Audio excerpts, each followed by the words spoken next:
دیکھتی آنکھوں اور سنتے کانوں تک حافظ احمد شیر کا سلام پہنچے۔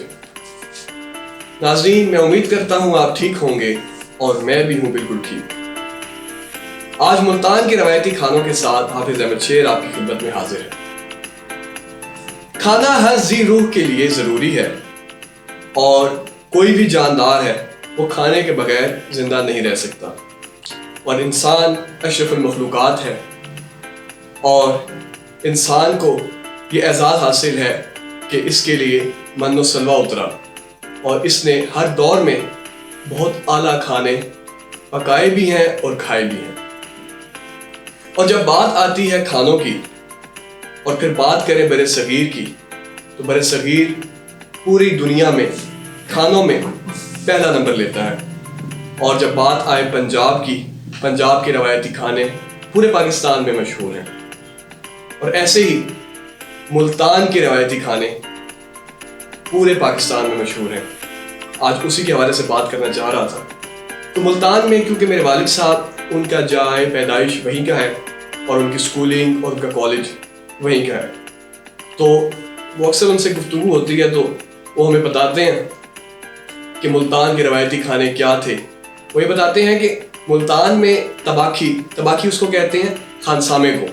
وہ اس دور میں کھانے پکایا کرتے تھے اور وہ بڑے لذیذ کھانے ہوتے تھے، اور وہ دیسی فوڈز تھیں، اور وہ کیا کیا تھے، ان میں چانپیں تھیں، پسندے تھے، سیخ کباب تھے، نہاری، اس کے علاوہ اللہ بھلا کرے آپ کا جی فلودہ، اس کے علاوہ پٹھوڑے، اس کے علاوہ مال پوڑے، پٹیرے، اس کے علاوہ ڈولی والی روٹی، اس کے علاوہ یہ ربڑی دودھ وغیرہ، اور اس کے علاوہ یہ آپ کے پسندے ہو گئے، اور اوجڑی وغیرہ۔ اور یہی چیزیں جو ہے ہمارے یعنی میرے والد صاحب بتاتے ہیں کہ میری دادی امی بھی گھر میں یہ چیزیں بناتی تھیں اور اتنی لذیذ ہوتی تھیں کہ خود بھی کھایا کرتے تھے، اور جب مہمان آتے تھے تو ان کو بھی سرو کرتے تھے، اور جو مہمان تھا وہ بغیر تعریف کیے نہیں جاتا تھا، اور نسل در نسل یہ چیز چلی آئی، اور آج بھی میری والدہ تک یہ چیز چل رہی ہے الحمدللہ، اور اللہ کرے آگے بھی چلے۔ تو یہ میری والدہ بھی اب وہی ڈشز پکاتی ہیں، اور وہی جو ہے اکثر وہ والد صاحب کہتے ہیں کہ جی وہی جو ہے نا میری ماں کے ہاتھوں والا ٹیسٹ آ رہا ہے۔ اور کیا کہتے ہیں کہ اب اس میں ایک اور چیز بھی ایڈ ہو گئی، میری والدہ جو ہے ساتھ بناتی ہیں دم والے کباب، اور میری والدہ کے بھی کھانے بہت زیادہ پسند کیے جاتے ہیں، اور جب بھی کوئی آئے تو وہ لازمی پوچھتا ہے کہ یہ کیا چیز ہے اور یہ آپ نے کیسے بنائی ہے، تو یہ چیزیں آج بھی پسند کی جاتی ہیں۔ میری والدہ کے ہاتھوں میں بھی ماشاءاللہ بہت ٹیسٹ ہے۔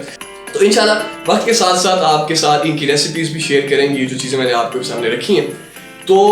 آخر پہ میں یہ کہنا چاہوں گا، یہ چیزوں کے نام سن کے اور یہ چیزیں دیکھ کے آپ کے منہ میں پانی تو ضرور آیا ہوگا، اور آپ میں جو پرانے لوگ ہیں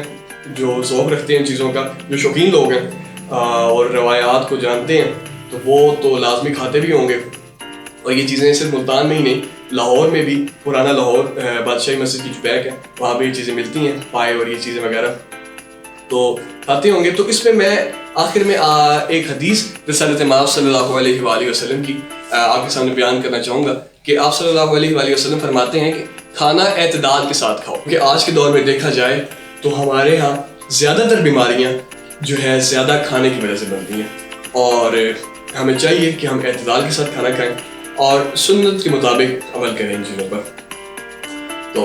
اور سنت کے مطابق جو ہے ہم اپنی جو ہے فوڈ وغیرہ کھائیں، اور کس یعنی کوانٹٹی کے ساتھ کھانی چاہیے اس طرح سے کھائیں۔ اپنی دعاؤں میں حافظ احمد شیر کو ضرور یاد رکھیے گا۔ اللہ نگہبان۔